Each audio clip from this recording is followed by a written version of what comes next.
Obrigado, desembargador Paulo de Oliveira Baldez, pela gentileza. E este evento, em homenagem ao professor Klaus Roxin e ao professor Dirk Fabricius, é, na verdade, uma homenagem a algo maior, que é a ciência do direito penal. Ciência que, se não for crítica, ensina o professor Juarez Tavares, é puro conformismo. E, como hoje é uma homenagem à ciência, eu gostaria de homenagear meus 3 professores que estão aqui presentes, o professor Juarez Tavares, também pelo convite, o professor Juarez Cirino dos Santos e o professor Luiz Greco. A ciência que, como disse Luiz Greco, citando Klaus Roxin, é o quarto poder. Em entrevista, aqui também, há pouco fez referência o Luiz Greco, que o professor Roxin concedeu há 2 dias, no hotel em que está hospedado, ele afirmou que além das cortes constitucionais, ou melhor, para além das cortes constitucionais, todo exercício de poder, seja no plano legislativo, seja no plano jurisprudencial, deve estar sob o olhar atento da ciência.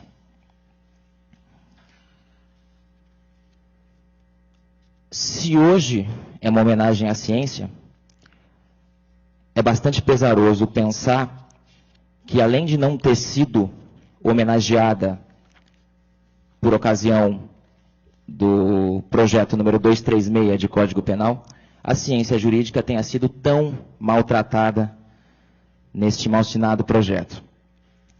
Portanto, é com a oportunidade de falar nesse evento, me pareceu uma oportunidade irresistível de falar sobre este projeto número 236 de Código Penal.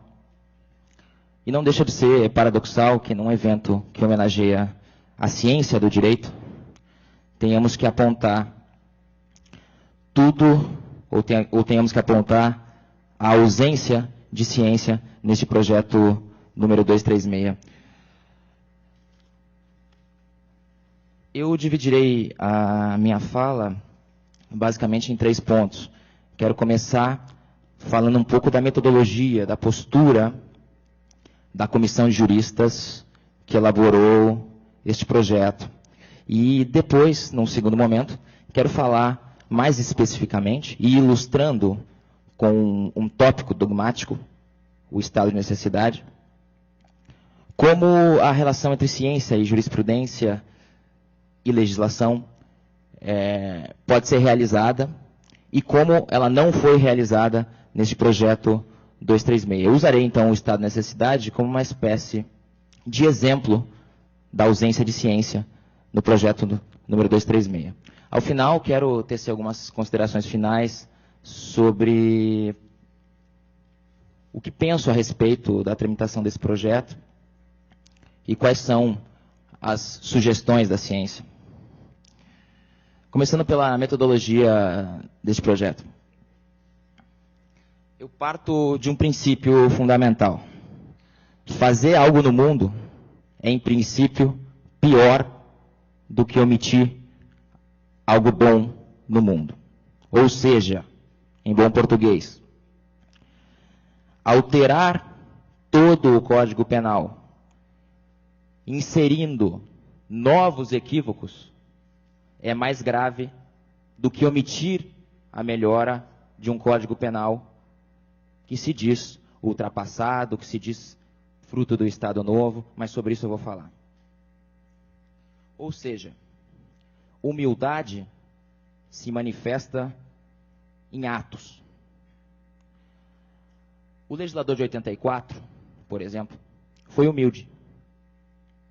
Tinha diante de si um movimento reformador, havia também uma pressão política pela reforma do Código Penal, mas, por respeito ao que havia feito a Comissão Hungria, no Código de 1940, aquela comissão de 84, que era composta por grandes juristas, Miguel Reale Júnior, René Dotti, Francisco de Assis Toledo, limitou-se a alterar, por exemplo, na teoria do delito, apenas o que estava consolidado na doutrina internacional e nacional. A reforma concentrou-se basicamente nas penas, diante da tragédia carcerária que já se anunciava e que o professor Juarez Cirino tem denunciado insistentemente desde então. Aquela comissão mostrou em atos que também a ciência, quando se põe a legislar, deve ser humilde. Pois essa comissão não foi humilde. E escrevi isso em um texto que publiquei há pouco, e quero repetir publicamente, uma humildade que precisa vir às ruas fantasiada para mostrar que existe, é o seu contrário. É uma humildade snob. Humildade se mostra em atos concretos. E este legislador, num afã de parecer arauto de tudo que é mais moderno em teoria do delito, resolveu inovar em quase todos os pontos da teoria do delito. E, quando resolveu inovar, quase sempre errou. Não é de se estranhar que tenha errado, porque esse projeto número 236 também encerra um paradoxo, que é o seguinte: de um lado, anunciaram a todos os cantos que se tratava da maior reforma penal da história do Brasil. Seriam reformadas as leis extravagantes, que agora ganhariam dignidade de código. Seria reformada a parte geral, seria reformada a parte especial. Projeto ambicioso. Um projeto pretensioso. De outro lado, ao lado dessa ambição excessiva da comissão, havia o assodamento. Muita pretensão de um lado, pressa de outro. Esse é o resultado. E tampouco ajuda falar que se tratava de uma comissão do Senado e, portanto, 7 meses era o prazo estabelecido, era o prazo regimental, pois aquele que se põe a alterar toda a legislação penal de um país, que interferirá concretamente na vida do povo brasileiro, não me parece razoável que não seja possível alterar o prazo regimental do Senado Federal. Isso é um argumento formalista, um argumento cínico. Por isso que também me parece razoável, como proposta, ou para que se pense, em algo que o Salo de Carvalho, do Rio Grande do Sul, tem falado, em uma espécie de lei de responsabilidade político-criminal, tal como existe uma lei de responsabilidade fiscal. Esse movimento reformador demonstrou que assinar um projeto deixou de ser um ato cívico, pois todos querem assinar, mas quando a crítica aponta um defeito do projeto, aquele que quer assinar levanta as mãos e afirma: eu sou o voto vencido da comissão. Isso não fui eu quem fiz, foram outras pessoas. Mas a assinatura estará no final. A glória de legislar está consumada. Por isso que, mais do que nunca, essa proposta, que já é um tanto antiga, do Salo de Carvalho, parece que ganha força com esse novo projeto. Também a relação do projeto, ou do legislador, com a ciência é estranha num duplo sentido. Foi estranha porque a ciência não foi convidada quando se fazia o projeto. Não há problema. A ciência se manifesta a despeito de convite. Mas a postura mais grave vem depois. Porque depois que a ciência criticou, não obteve resposta das críticas. E mais, Os membros da comissão têm vindo a público para pedir sugestões. O que é a crítica artigo por artigo da teoria do delito, que foi feita no número especial da revista Liberdades do IBCCRIM? O que é esta crítica detalhada, pontual, concreta, se não uma sugestão? Ou além de, na teoria do delito, querem inovar também no vernáculo? A sugestão seria apenas e a comissão se apega a aspectos pontuais, a erros, a desleixos, para dizer que basta uma emenda aqui, outra acolá, e estará reformado, estará consertado. Não se trata disso. Portanto, o certo descaso do legislador com a ciência é algo preocupante.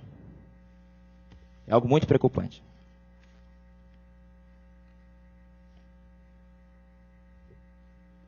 Como eu disse, esse código é pretensioso. Quer ser... Código não, só um ato falho, né? Espero que não vire código, é um projeto. Espero que assim permaneça. E penso que, além do descaso com a ciência do presente, este código, esse projeto é em verdade, um projeto apátrida. Ele não tem rosto, ele não tem nacionalidade. Porque sequer as reformas anteriores foram levadas em consideração. O legislador, no momento, não teve a humildade de olhar as reformas passadas. Quase todos os equívocos deste projeto teriam sido evitados caso as discussões, por exemplo, da Comissão de 61, também chamada Comissão Hungria, que deu ensejo ao Código de 69, que nunca entrou em vigor, apenas esse material de discussão teria evitado grande parte dos equívocos, como no estado de necessidade, tema a que logo me referirei. Portanto, do ponto de vista metodológico, era inevitável que num dia de homenagem à ciência eu aproveitasse para, além de homenagear meus professores, manifestar a fundada preocupação de todos com essa nova forma de relação entre ciência, jurisprudência e legislação. E queria, agora já num plano mais técnico, falar um pouco do estado de necessidade e de como este projeto regulou o estado de necessidade e de como um diálogo maior com a ciência e uma preocupação maior com os direitos de liberdade do povo brasileiro teriam levado a uma outra regulação. Eu quero mostrar que inovações dogmáticas na parte geral, que servirão provavelmente para vender novos livros ou para virarem temas de concursos públicos, têm reflexos concretos na vida das pessoas. O estado de necessidade representa, talvez, ao lado da legítima defesa, um instituto mais revelador de quem é o Estado. A forma como um código regula o estado de necessidade mostra e revela a forma como o Estado entende a divisão de esferas de liberdade entre os cidadãos e da forma como o Estado se relaciona com os cidadãos. Quando um código diz que tal conduta está justificada por estado de necessidade, este código diz que aquele que foi o agredido tem um dever de suportar a agressão que sofrera. No chamado estado de necessidade agressivo, isso é tanto mais grave, porque o terceiro que tem o seu bem agredido é inocente e não participa da fonte de perigo, mas terá que aceitar juridicamente aquele resultado, aquele perecimento, aquela agressão. A ordem jurídica diz, suporte essa agressão. O sujeito sequer pode atuar em legítima defesa. Portanto, esse instituto demarca esferas de liberdade. O estado de necessidade permaneceu inalterado desde a redação de 40. O legislador de 84 não quis mexer no estado de necessidade. O legislador de 61 resolveu incluir no projeto de código o chamado estado de necessidade exculpante. Ou seja, que é previsto, que está em vigor no Código Penal Militar. Ou seja, haveria um estado de necessidade que justifica e um outro que apenas exculpa, no sentido de que, neste segundo caso, o sujeito que sofre agressão não precisa suportar a agressão. Ele pode, inclusive, se defender em legítima defesa. Percebam a diferença grave do que se está a dizer. Este legislador que manifestou, e quem leu a exposição de motivos do projeto sabe do que eu estou falando, este legislador tem um especial fetiche por palavras. Há vários slogans: direito penal do pluralismo, direito penal moderno, direito penal da culpabilidade, quando na verdade um direito penal é da culpabilidade se os seus institutos revelam o respeito do princípio da culpabilidade. Anunciar na exposição de motivos tampouco ajuda. Mas nesse fetiche de palavras, resolveu alterar palavras importantes. Palavras importantes foram alteradas. No estado de necessidade, por exemplo, na redação atual, se falava em agressão a direito próprio ou alheio, nas circunstâncias. O projeto fala em agressão a bem jurídico e exclui a palavra nas circunstâncias. Como se fosse um adendo do estado de necessidade. A palavra nas circunstâncias era um adorno do legislador de 40. Ao alterar a palavra direito para a palavra bem, e ao retirar a palavra nas circunstâncias, o que fez o legislador, na verdade, foi instaurar na ordem jurídica a absolutização da decisão do sujeito que está em estado de necessidade em detrimento da vítima. Por quê? Porque ao retirar o nas circunstâncias e ao falar em bem, o foco é apenas o bem a ser salvo. Apenas o valor do bem a ser salvo. Nada mais será objeto da ponderação. Isso quer dizer que circunstâncias, pensem no aborto,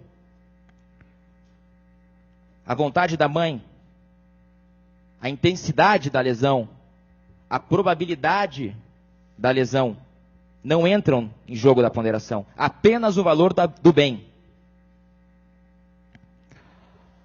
Isso é evidentemente equivocado. Em todo lugar que se discutiu o estado de necessidade, houve uma transição da ponderação de bens para a chamada ponderação de interesses. Porque a palavra interesses daria essa dimensão maior do objeto que se tem que ponderar numa situação grave de conflito. E o estado de necessidade trata com tragédias. Há a supressão dessa palavra, a alteração de direito para bem, quando na verdade, se o legislador tivesse aberto o livro de Nelson Hungria interpretava a expressão direito como bem no estado de necessidade. Não era um problema a que o legislador deveria prestar tanta atenção. E a retirada da expressão nas circunstâncias, essa supressão, permanece inexplicada na exposição de motivos. Mas não é só. Sumiu do dispositivo, igualmente, a expressão não evitável de outro modo do estado de necessidade. Ou seja, o sujeito pode atuar em estado de necessidade, agredir um bem de terceiro, desde que aquela agressão não seja evitável de outro modo. Por exemplo, com ajuda estatal. E o que isso quer dizer? Um exemplo ilustra. Alguém que está numa fila de transplantes, à espera de órgãos para doação, não pode simplesmente retirar o órgão daquele que está, de alguém que está saudável e que tem o órgão compatível para transplante, porque há um procedimento formal previsto em lei de espera para transplantes. Ou seja, o Estado, antevendo situações de conflito, regula essas situações de conflito, abre um caminho formal. Excluam aqui a possibilidade de que haja problemas na fila de transplantes, ela seja pro forma, etc. Essa é uma constatação puramente formal. Se há um caminho, o perigo ao bem jurídico ou à lesão é evitável de outro modo. Essa expressão evitável de outro modo é, portanto, uma das estações centrais da dogmática do estado de necessidade. Porque um cidadão não pode decidir sob o manto da juridicidade sobre a vida e morte de outro sujeito. Em situações de transplante, o Estado intervém. Essa expressão foi simplesmente suprimida no projeto. Um projeto que se preocupou em falar em domínio do fato, dentro do dispositivo da autoria, e falou de forma equivocada, como a gente acabou de perceber, retira expressões centrais de uma dogmática que está consolidada e que se desenvolve há, no mínimo, bom, há muito tempo, não há, mas juridicamente, os problemas do estado de necessidade há no mínimo 200 anos. E não há uma manifestação.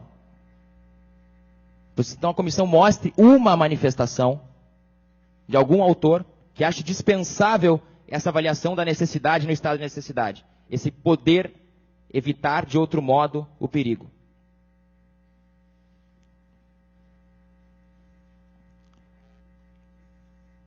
O projeto fala também em lesão atual ou iminente. Ora, uma lesão iminente é uma lesão. Não existe uma lesão iminente. Existe um perigo iminente. Uma lesão iminente atual é uma lesão. Ou seja, o projeto de Código Penal permite estado de necessidade contra bem já lesionado. Aquele que está em situação justificante e que já teve ou que já viu o seu bem ser perecido ou agredido, pode ainda assim sacrificar inutilmente um bem de um terceiro. Porque a alteração de que a lesão atual ou iminente justifica é uma situação justificante. Evidentemente, aqui deveria ter sido mantida a expressão perigo, ao invés de lesão. Isso tudo para demonstrar que o cuidado com slogans se reverte num descuido com palavras importantes. E este projeto, que anunciou várias promessas, fez a promessa de consolidar a legislação penal, fez a promessa de tornar o direito penal moderno, fez outra promessa, logo na exposição de motivos. E apenas uma promessa deste código foi cumprida. O código diz, em determinado momento da exposição de motivos, que esta exposição de motivos não está lastreada em lições doutrinárias. Não está. E entre várias promessas vãs, várias promessas descumpridas, porque o restante das promessas, o princípio da culpabilidade, o respeito ao direito penal do pluralismo, o respeito à diversidade, são promessas de amor.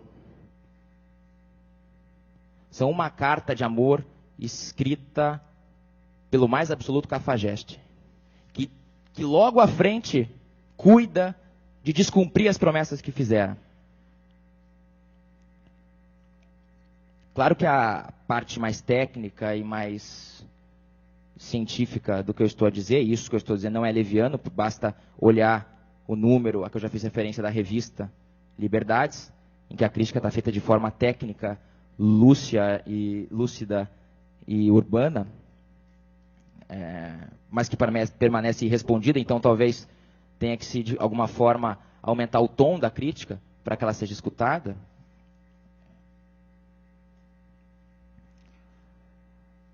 É importante, então, perceber que, como eu já falei, num dia em que eu sinto profunda alegria em estar aqui, em estar com meus professores, eu sinto, ao mesmo tempo, um desalento bastante grande com o que tem sido feito, com o que se tornou a relação entre ciência, legislação e jurisprudência.